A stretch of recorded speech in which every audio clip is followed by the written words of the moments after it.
जीवन ज्ञान, subscribe this channel and press the bell icon.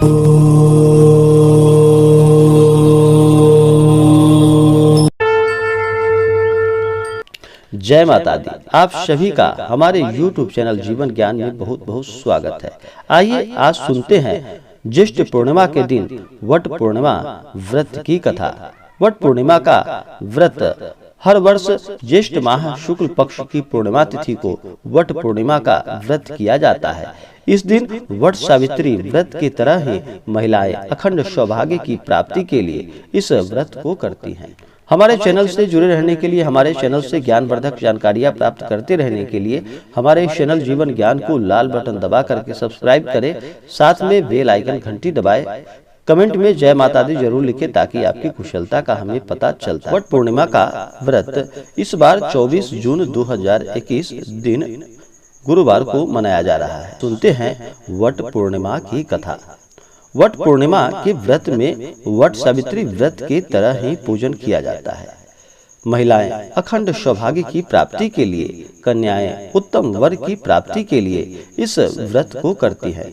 सुबह उठ करके स्नान आदि से निवृत्त होकर के शुद्ध वस्त्र धारण करके महिलाएं 16 श्रृंगार कर इस दिन वट वृक्ष के नीचे बैठ करके वट वृक्ष का पूरे विधि विधान के साथ पूजन करती हैं।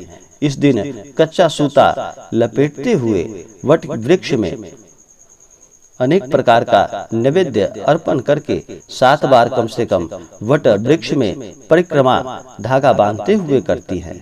तो आइए सुनते हैं वट पूर्णिमा व्रत की कथा।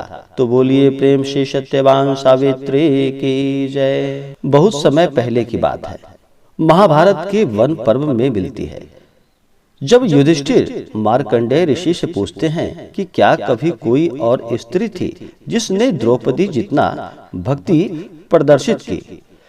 सावित्री प्रसिद्ध तत्वज्ञानी राजर्षि अश्वपति की एकमात्र कन्या थी। अपने वर की खोज में जाते समय उसने निर्वासित और वनवासी राजा धूमसेन के पुत्र सत्यवान को पति रूप में स्वीकार कर लिया। जब देवर्षि नारद ने उनसे कहा सत्यवान की आयु केवल 1 वर्ष ही शेष है, तो सावित्री ने बड़ी दृढ़ता के साथ कहा जो कुछ होना था सो हो चुका। माता पिता ने भी बहुत समझाया, परंतु सती अपने धर्म से नहीं डिगी। सावित्री का सत्यवान के साथ विवाह हो गया। सत्यवान बड़े धर्मात्मा, माता पिता के भक्त एवं शील थे। सावित्री राजमहल छोड़कर जंगल की वस्त्राभूषणों को त्याग कर सास ससुर और पति जैसे वल्कल के वस्त्र पहनी थी, वैसे ही पहन लिए और अपना सारा समय अपने अंधे सास ससुर की सेवा में बिताने लगी। सत्यवान की मृत्यु का समय निकट आया। सत्यवान अग्निहोत्र के लिए जंगल के लिए लकड़ियां काटने जाया करते थे। सत्यवान के महाप्राण का आज दिन था। सावित्री चिंतित हो रही थी कि सत्यवान कुल्हाड़ी उठाकर जंगल की तरफ लकड़ियां काटने चले। सावित्री ने भी साथ चलने के लिए अत्यंत आग्रह की। सत्यवान की स्वीकृति पाकर और सास ससुर से आज्ञा लेकर सावित्री भी पति के साथ वन को चली गई। सत्यवान लकड़ियां काटने वृक्ष पर चढ़े, परंतु तुरंत ही उन्हें चक्कर आने लगे और वे कुल्हाड़ी फेंककर नीचे उतर आए। पति का सिर फिर वह सावित्री अपनी गोद में रखकर सावित्री उन्हें अपने आंचल से हवा करने लगी। थोड़ी देर में ही उन्हें भैंसे पर चढ़े हुए काले रंग के सुंदर अंगों वाले, हाथ में एक डोरी लिए हुए सूर्य के समान तेज वाले एक भयंकर देव पुरुष को देखा। उसने सत्यवान के शरीर में फांसी की डोरी में बंधे हुए अंगूठे के बराबर पुरुष को बलपूर्वक खींच लिया। सावित्री ने अत्यंत व्याकुल होकर आर्त स्वर में पूछा कि हे देव, आप कौन हैं और मेरे इन हृदय धन को कहां लिए जा रहे हैं। उस पुरुष ने उत्तर दिया, हे तपस्विनी, तुम पतिव्रता हो, अतः मैं तुम्हें बताता हूँ कि मैं यम हूँ और आज तुम्हारे पति सत्यवान की आयु क्षीण हो गई है, अतः मैं उन्हें बांध कर ले जा रहा हूँ।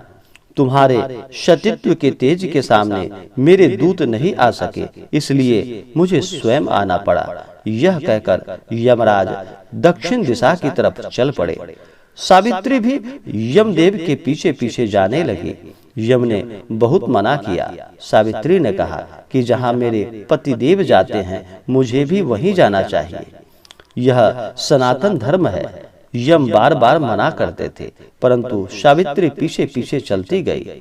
उसकी इन दृढ़ निष्ठा से और पतिव्रत धर्म से प्रसन्न होकर यम ने एक एक करके वर रूप में सावित्री के सास ससुर को आंखें प्रदान की, खोया हुआ राज्य दिया, उसके पिता को 100 पुत्र दिए और सावित्री को लौट जाने को कहा। परंतु सावित्री के प्राण तो यमराज लिए जा रहे थे, वह लौटती कैसे?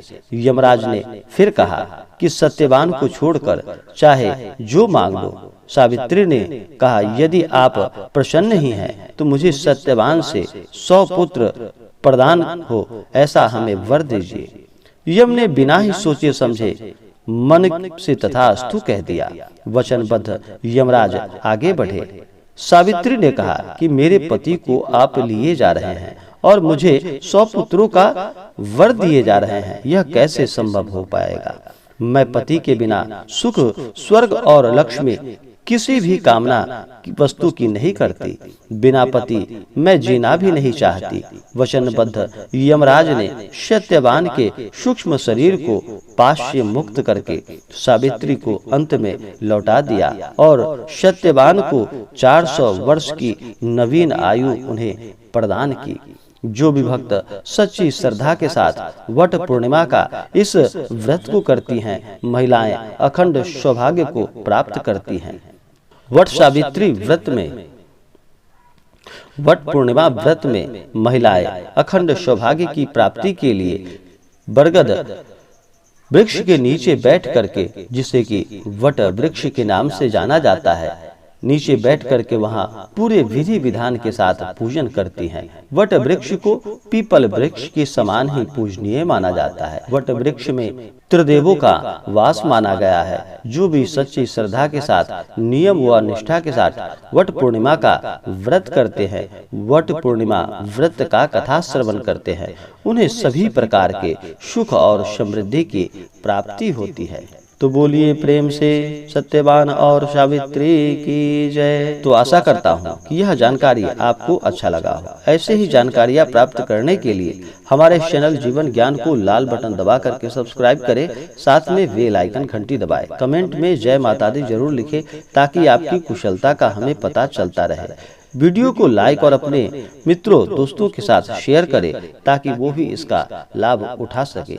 जय माता दी। धन्यवाद।